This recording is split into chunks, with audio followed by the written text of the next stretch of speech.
fait des témoignages sans qu'il y ait possibilité de discuter après. On fait comme les Glières. Les Glières, c'est notre confrère, c'est le plateau sur les Savoies qui était un haut lieu de la résistance.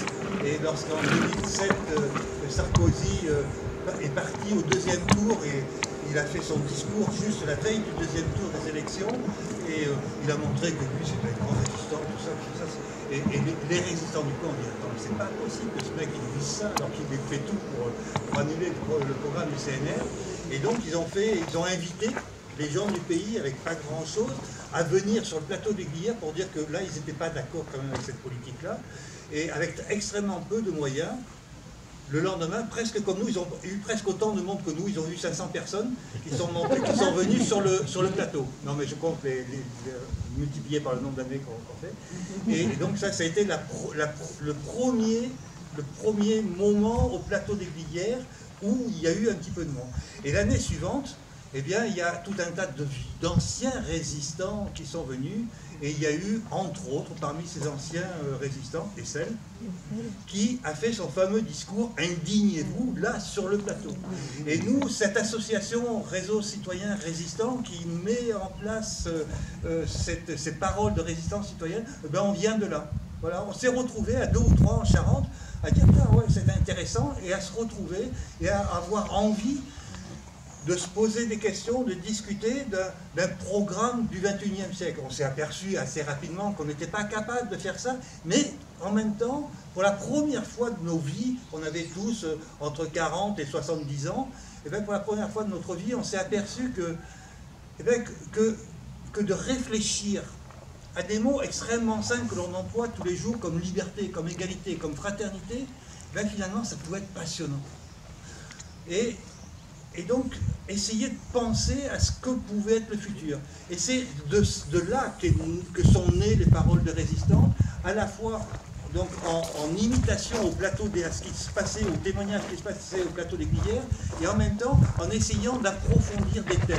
Donc voilà, on en est à notre 6e année, on parlera tout à l'heure du thème de la 7e année, mais donc pour la première fois, on va essayer de faire en sorte que les témoignages aille un petit peu plus loin et que l'on puisse discuter tous ensemble parce qu'on se pose tous des questions. On a tous besoin de se poser des questions, on a tous besoin d'essayer de réfléchir, de se dire ouais mais comment faire, comment... Voilà.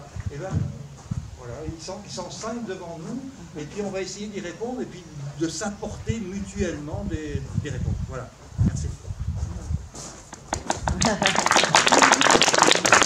a 3 quarts d'heure.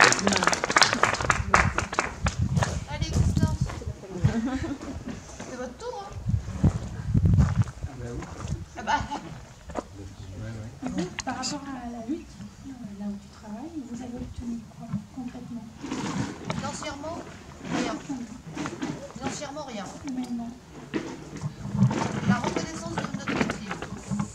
Mais pas où là où je travaille. Je reste toujours dans la conscience nationale. Comme je disais tout à l'heure, on s'est rendu compte que quand notre grève a commencé, quand on parlait du métier de soignant, la société associait le métier de soignant à l'infirmière, au médecin, au chirurgien, voilà.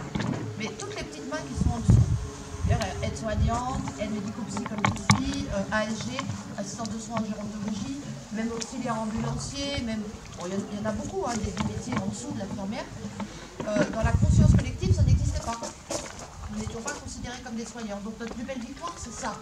C'est le fait, que les soignants, étaient reconnus dans tout ce qu'ils apportent. Et c'est surtout aussi le fait que nos personnes âgées sont des personnes que l'on cache. Nombre de personnes âgées qui sont en EHPAD, par exemple, quand on parle d'égalité, de fraternité et de liberté, ne vont plus voter. On les empêche d'aller voter. Parce qu'on ne les emmène pas. On ne met pas de bureau de vote. Oui, c'est une question. Ah, on met pas. Nous, par exemple, dans les votes, je n'ai pas vu de bureau de vote. Si les familles n'ont pas des procurations, il n'y a rien. Et pour les personnes sous tutelle, c'est pareil? Pareil. Ça, c'est scandaleux. Ah ben, la tutelle, c'est une grande fumisterie. Ça dépossède encore plus les gens. Moi, ce que je voulais dire, pour ma partie ici du militant du collège, le parti de la Gironde, ce qui nous réunit tous aujourd'hui, c'est la réflexion qui me porte, et que je porterai vis-à-vis de tout le monde ici présent, c'est la leçon de savoir comment agréger toutes ces révoltes. Parce qu'on s'aperçoit en filigrane qu'il s'agit tous du même symptôme, des symptômes de gens qui se cachent, des symptômes de gens qu'on stigmatise.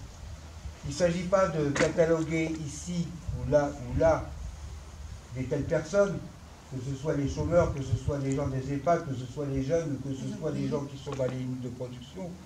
Il s'agit d'agréger tout ça dans un ensemble, car c'est un ensemble qui a des points communs. Et tant qu'on ne sera pas capable d'agréger ces points communs, on verra dans le sou, on ira dans le mur. Ça c'est clair. Il ne s'agit pas de savoir, tiens, les jeunes ceci, tiens, les jeunes cela, après ça c'est ceci, après ça c'est la lutte de ceci, après ça. C'est toute une lutte qui doit s'être ensemble. C'est toute une lutte qui doit converger. Ça c'est que les choses, c'est l'enseignement qu'on doit avoir. Voilà ce que je voulais dire.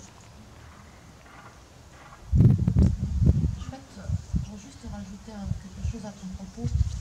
Je suis tout à fait d'accord avec ce que tu dis. Mais tout à fait d'accord. Et je suis syndicaliste, hein, alors c'est peut-être pas bien ce que je vais dire, mais tant pis. Mais si les syndicats arrêtaient dans le Gare de Chapelle, déjà, je pense qu'on pourrait peut-être agréger un peu plus de lutte. Si les politiciens aussi ne s'y mettaient pas un peu, on pourrait certainement agréger plus de lutte. Aujourd'hui, ce n'est pas les luttes syndicales qui nous font. Moi, personnellement, je suis revenue de la lutte syndicale. Je dirais clairement, quand vous avez des syndicats qui vous croire à 100 jours de grève et qui vous disent faut arrêter la grève, vous êtes à 100 jours, on n'a plus rien à perdre, on est déjà perdu.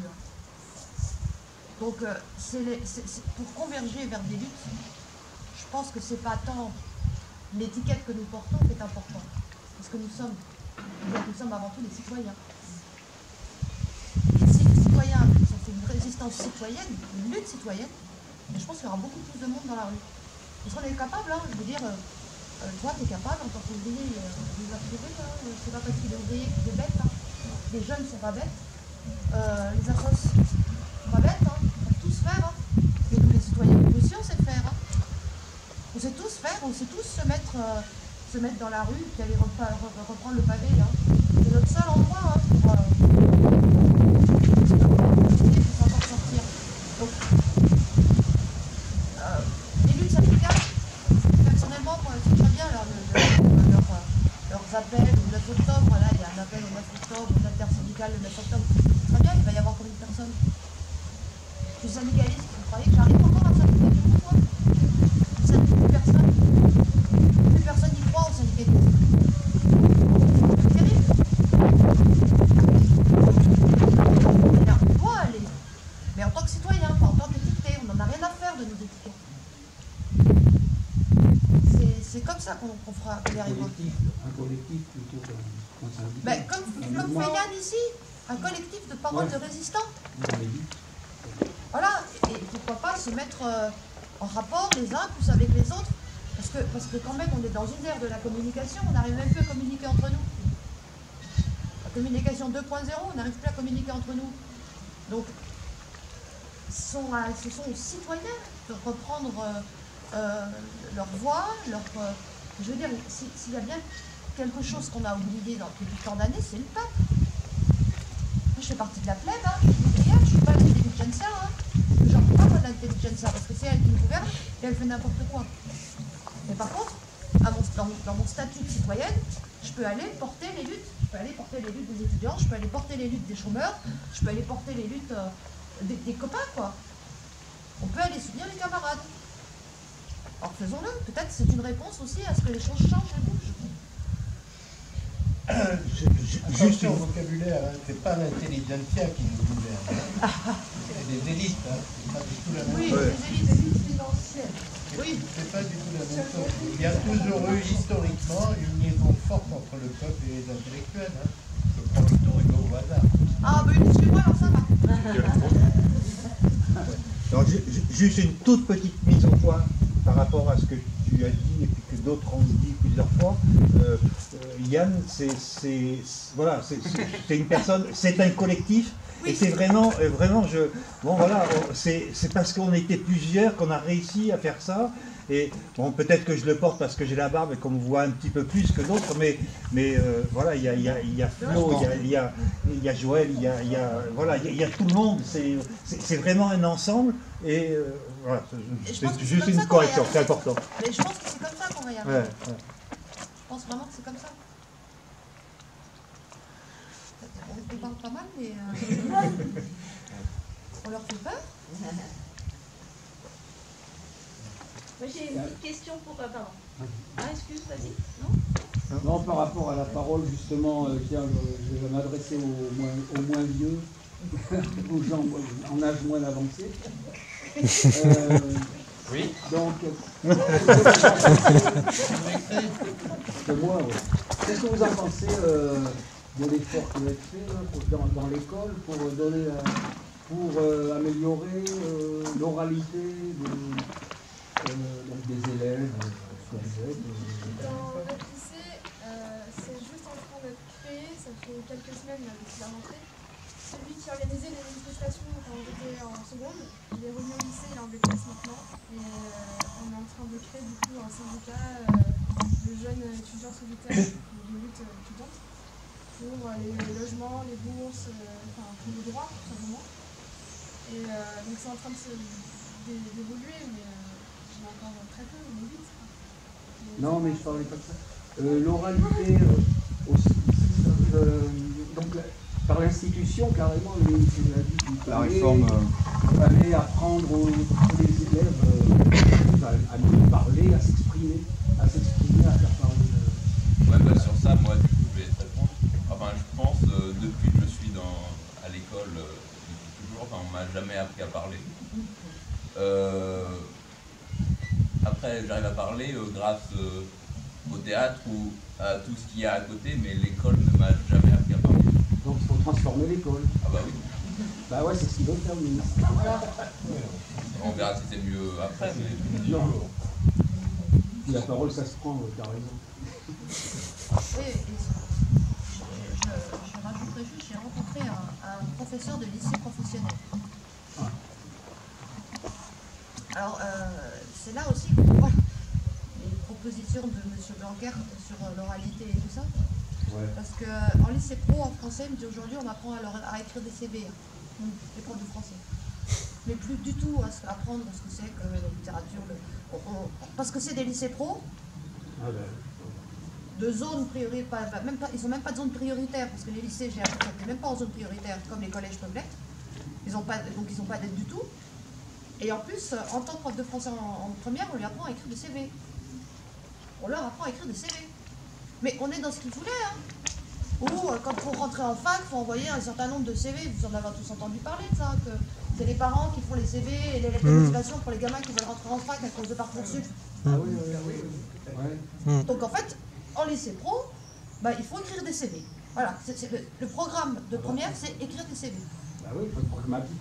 C'est l'enseignement pragmatique. Voilà, mais par contre, donner la possibilité aux gamins de réfléchir, parce qu'ils sont à lycée pro, non. C'est la littérature. Karen. Ouais, justement, je voulais réagir à ça, parce que moi, je suis professeur documentaliste dans le lycée public.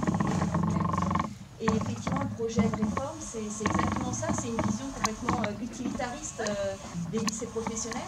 Hein, on veut plus former des élèves qui vont être des citoyens, des citoyennes, on n'est plus du tout dans l'émancipation.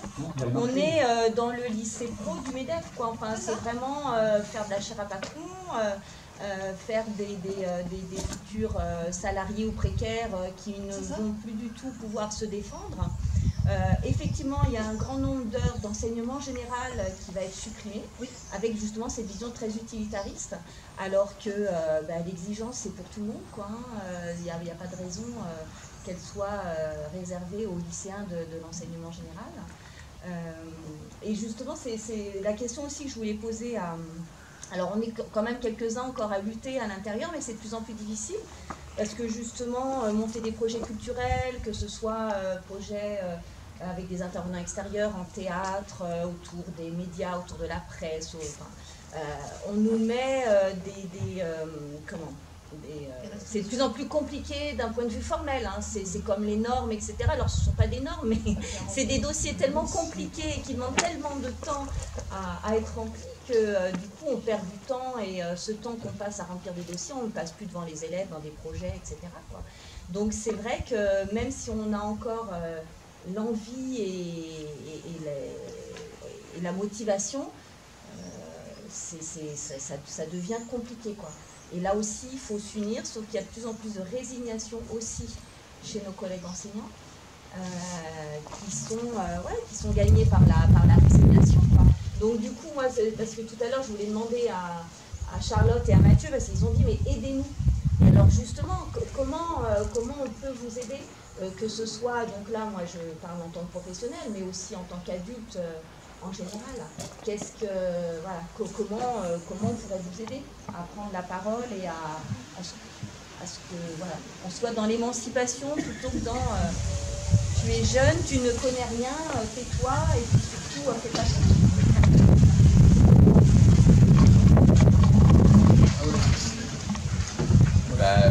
Pour l'appel à l'aide, pour comment nous aider, ça c'est la grande question. Après, je ne sais pas si j'ai une réponse toute faite, on peut essayer d'y réfléchir. Mais on a besoin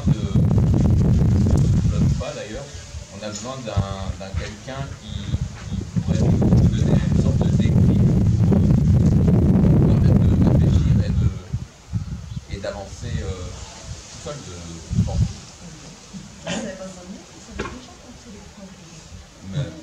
Parce qu'on a eu un coup de main sérieux. On est depuis la naissance un peu formaté pour pas réfléchir. Et comment tu veux commencer à réfléchir quand tu ne veux pas réfléchir? Ce que tu évoques, ça existe quotidiennement.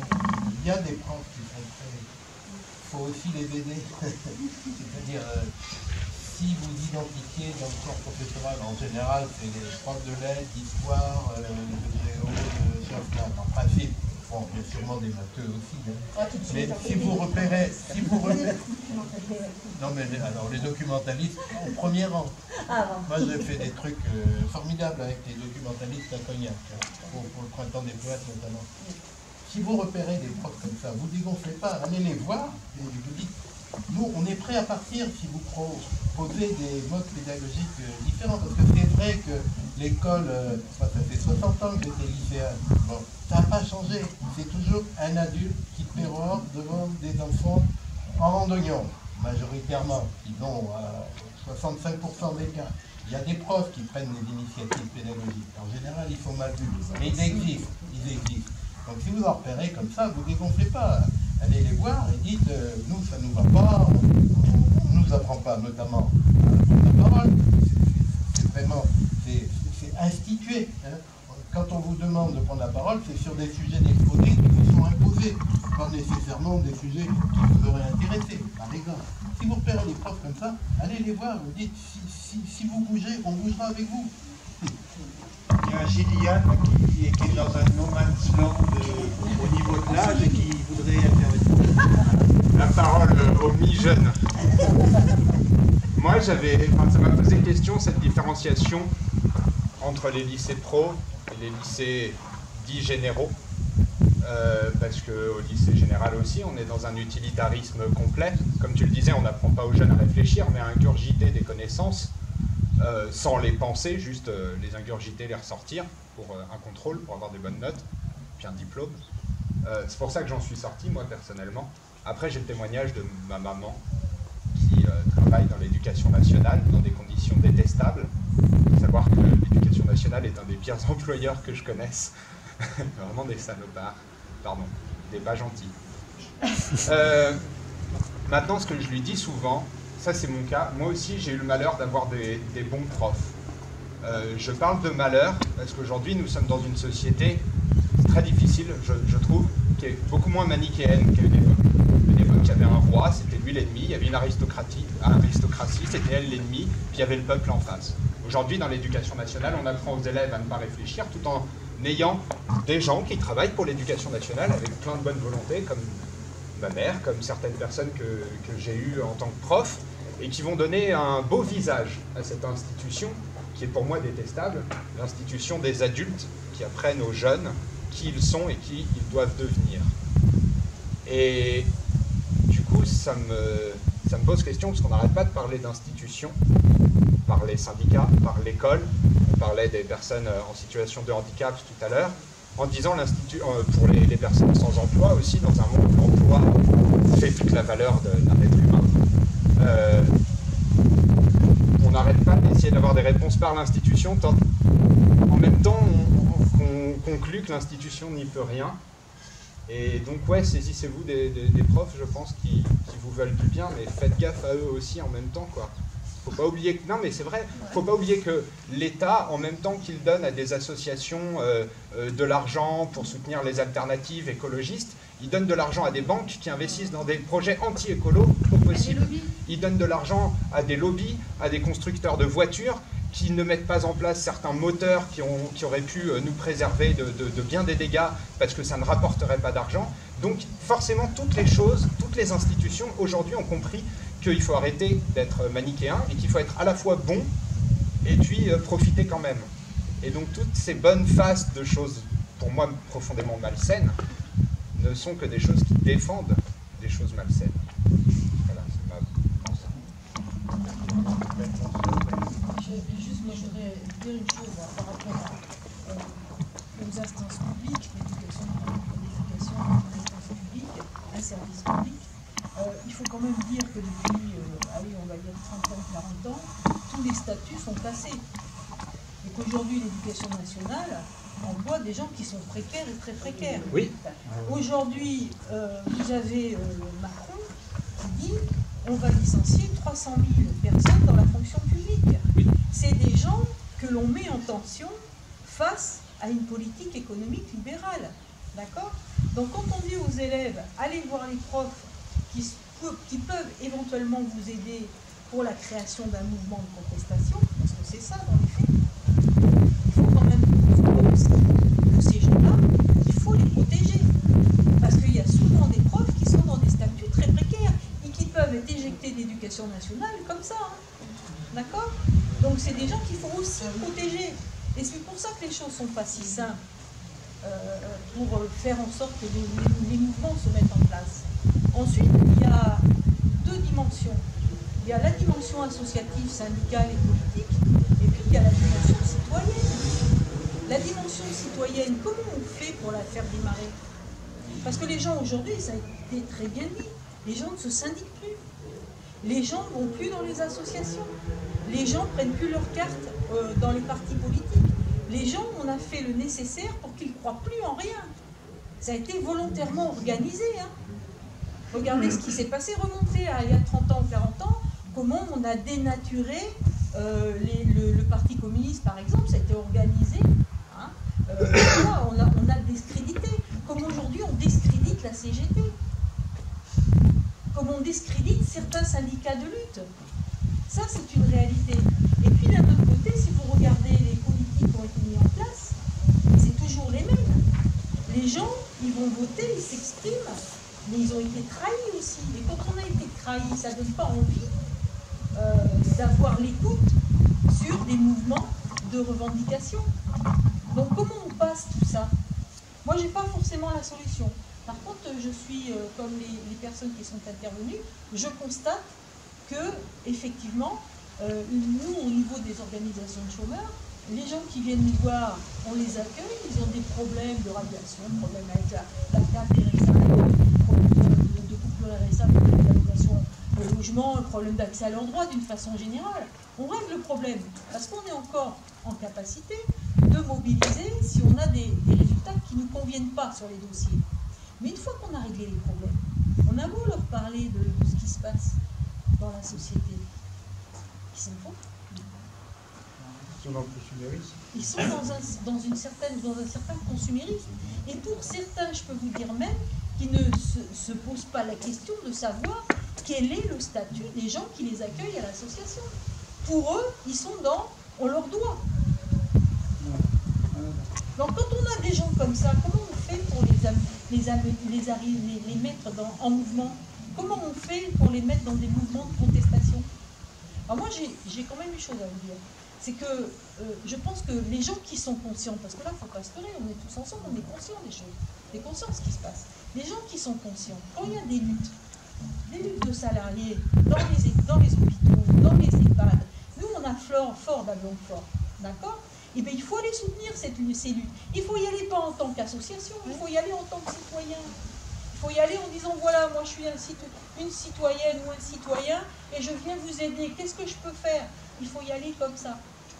Et il faut aussi autour de nous qu'on parle à nos voisins. Et les choses se feront comme ça.